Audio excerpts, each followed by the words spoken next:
My name is Luna, and I've been married to Lucas for 3 years. We used to live alone when we were dating. But after we got married, we moved in with Lucas's dad because his job was nearby. Even after we got married, I kept working. But I had to quit my job because Lucas's dad needed help. He started having memory problems about a year and a half ago. And it got worse over time, so he needed someone to take care of him. At first, we thought about sending him to a nursing home. But Lucas really didn't want to. He asked me to take care of his dad at home, so I agreed. Luna, please, let's try to take care of my dad here. I don't want him to go to a nursing home, Lucas begged. I understood how he felt, but it was a big responsibility for me, and I wasn't sure if his dad wanted me to take care of him that much. So I asked Lucas to help me as much as he could. I had never seen Lucas beg like that before, so I thought he would support me. But taking care of his dad turned out to be harder than I thought. His dad needed help with simple things like walking, using the bathroom, and taking a bath. He could still move around, but he often tripped and fell because he couldn't support himself. So Lucas and I decided to change our house to make it safer for his dad. Even though we were still paying off debts, we realized that his dad's safety was more important. At first, Lucas helped a lot with taking care of his dad. But as time went on, he started saying he was too busy with work to help. And after about a year of taking care of his dad, he stopped helping altogether. He even started going out on his days off instead of helping me. My father-in-law's health was declining, and he needed more help with basic things like using the bathroom and taking a bath. It became too much for me to handle on my own, so I talked to my husband about it. You promised to help, didn't you? When was the last time you actually helped out? It's been months, I said to him. He needs more care than I can give him alone. I'm feeling overwhelmed, I added. I think we should seriously consider putting him in a nursing home instead of trying to take care of him at home, I suggested. We agreed to take care of him at home until the end, but at least we should consider getting professional caregivers involved. Your dad needs more help than we can give him alone, and there are people who are trained to do this. I'm not strong enough to handle everything, especially tasks like bathing, I explained. But my husband didn't agree with me. He got upset and left before we could finish talking. Lately, I've noticed he's been stressed about money. However, I couldn't keep taking care of his dad on my own. So even without my husband's approval, I started arranging for home care services.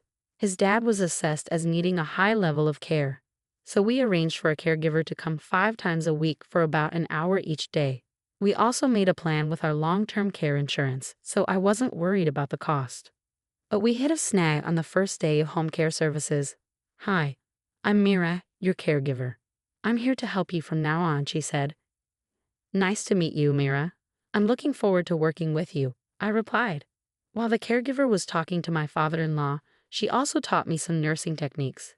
I found her guidance really helpful and felt confident about hiring her. But when my husband came home and saw her, he got really angry. Luna, I never agreed to home care services. What's going on? He yelled at me. But I've been telling you that I can't do this all by myself anymore. I didn't do this without telling you. I'm sorry, Miss Caregiver, but please go home for today. I tried to explain, but he didn't want to listen and sent the caregiver away. Why did you arrange for home care without my permission? I'm the one who decides things around here. You're a terrible wife for not listening to me. You can handle caregiving alone. Don't waste money, especially since we still have to pay off the loan for the renovation. Why can't you see what I'm saying? I've told you many times that I can't do this all by myself, Lucas. You've stopped helping with caregiving, haven't you? That's not keeping your promise. And the renovation was necessary for safety. If your dad falls and gets hurt, taking care of him will be even harder. You might not get it because you haven't been doing any caregiving for over a year now. Why are you bringing this up all of a sudden? Besides, you're not working, so it's your job to take care of him, right? Who do you think is paying off the loan for that renovation? No matter how much I tried to explain, my husband didn't understand. He really believes that I should do everything by myself. After that, I only had the caregiver come when my husband was at work. Talking to her about not just caregiving, but also the issues with my husband and getting advice was really helpful. After months of the same routine, one day my husband unexpectedly offered to take care of his dad himself. You've been cooped up for over a year. Go treat yourself. I'll handle everything today, he said. I happily accepted his offer. I got a long overdue haircut and enjoyed some time at a coffee shop I used to frequent. But after about 4 hours, I started feeling anxious about leaving my inexperienced husband in charge, so I decided to head home early. When I got back, the house was unusually quiet. My father-in-law was peacefully asleep in his room. Assuming my husband had also worn himself out and fallen asleep, I went to check the bedroom, but he wasn't there. As I sat in a quiet house, I noticed an envelope placed on the dining table. When I opened the envelope, I found divorce papers already filled out along with a letter. The letter took me completely by surprise. Even after we divorce, please continue taking care of my dad. I'm going on a trip for a week, so please file the divorce papers. As I read those words, it hit me. His sudden offer to take care of his dad was just a way to get me out of the house so he could prepare for his trip. And the fact that he had already prepared divorce papers was a shock. What's more, he expected me to continue caring for his dad even after we split up. I couldn't comprehend his thinking at all, so I called him immediately. When I read the letter, I found the divorce papers. What's going on? Who are you going on a trip with? I'm at the airport about to board. I'm busy, and frankly, I don't care anymore. It doesn't matter who I travel with. We're getting divorced. Just make sure those papers are filed by the time I get back from my trip. That's all. With those words, my husband abruptly ended the call and hung up.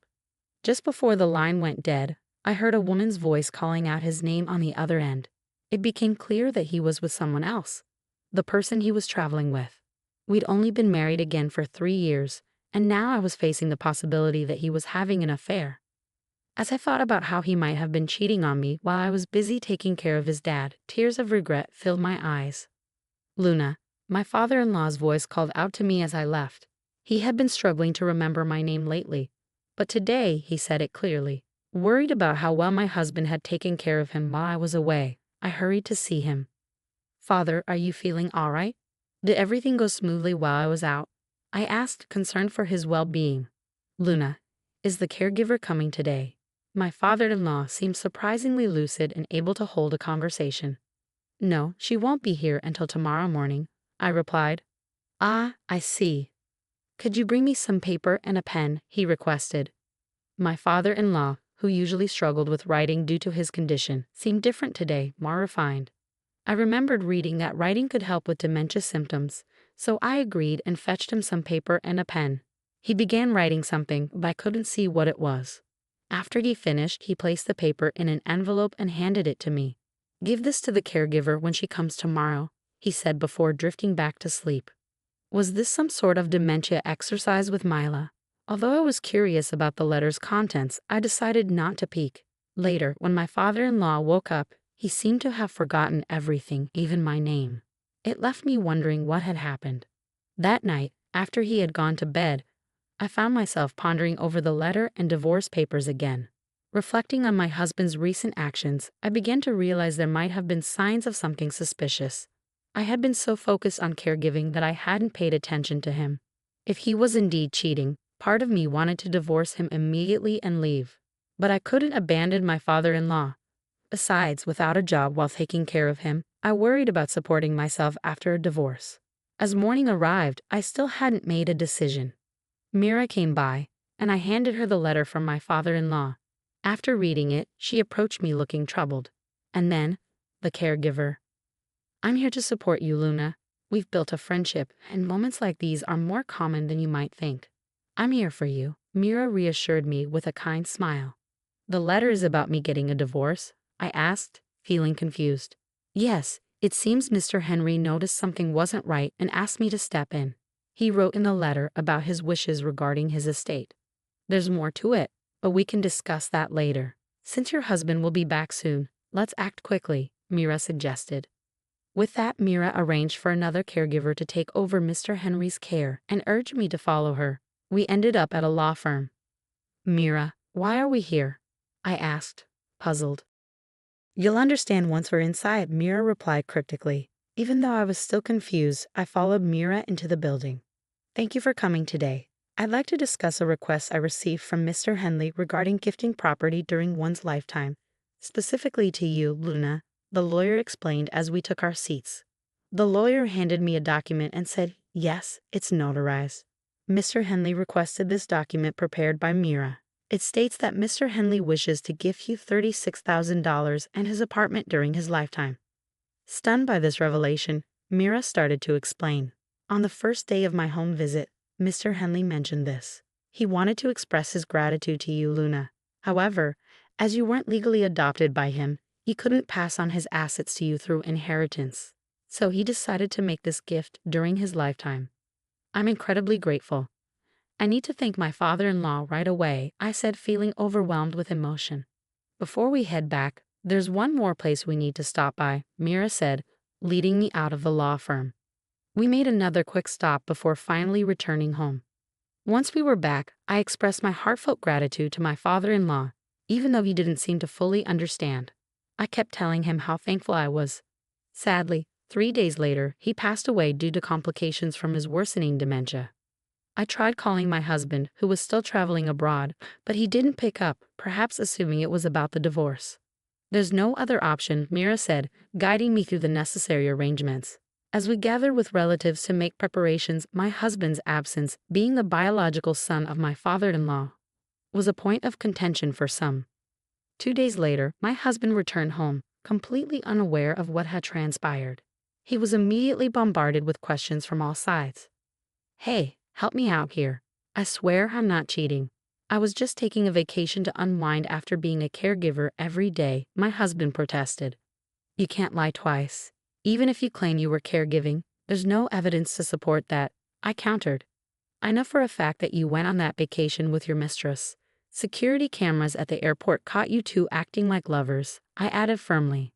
With that revelation, my husband seemed to resign himself to the judgmental stares from the relatives. Several days later, once the tension had eased, I proceeded to file for divorce. I planned to move into the apartment my father-in-law had gifted me before his passing. As I made preparations for the move, my husband called. Luna, where are you? I just found out that I'm not the beneficiary of his life insurance, you are.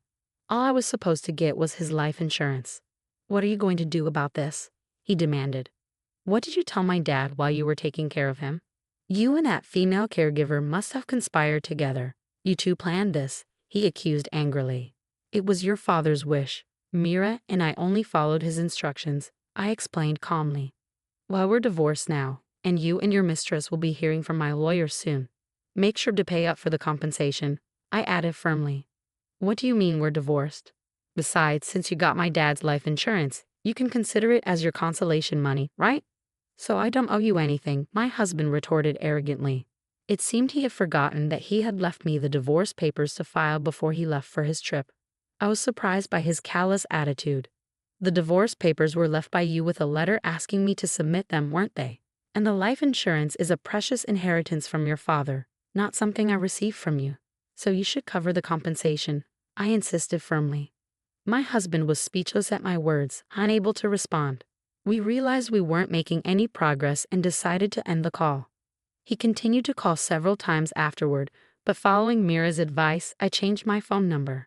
I still see Mira occasionally. Even after my father-in-law passed away, she did more for both him and me than my own family, including my husband.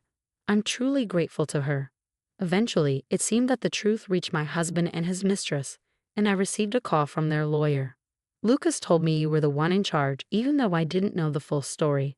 I'm sincerely sorry for going on that trip while Lucas's father was struggling. I've already paid the compensation, and I don't plan to see Lucas anymore, she said. That's how things went down. I thought they might refuse to pay, so I was surprised when they didn't. I can't figure out why someone smart like her would fall for my husband. Anyway, he ended up having to pay her in bits. She was pretty well off, and my husband, trying to impress her, spent almost all his savings. I even heard he paid for a fancy trip out of his own pocket. Whether he blew through his savings or not doesn't really matter to me. I'm determined to make him pay back every cent, even if it takes a while. Luckily, we have a family home under my father-in-law's name, so finding a place to live won't be an issue. But with the payments for the loan we took out for elder care, along with the compensation we have to pay each month, it's going to be tough. Even if we deduct it from my husband's paycheck, he won't have much left over. And since our relatives all know about it, he can't exactly ask them for help. I hope he learns from his mistakes. I moved into an apartment my father-in-law gave me, which I get to keep for life. Life's comfortable now. I'm using the money I inherited from my father-in-law to study caregiving. Mira's helping me out too. I want to be a caregiver like her, someone who can really support families.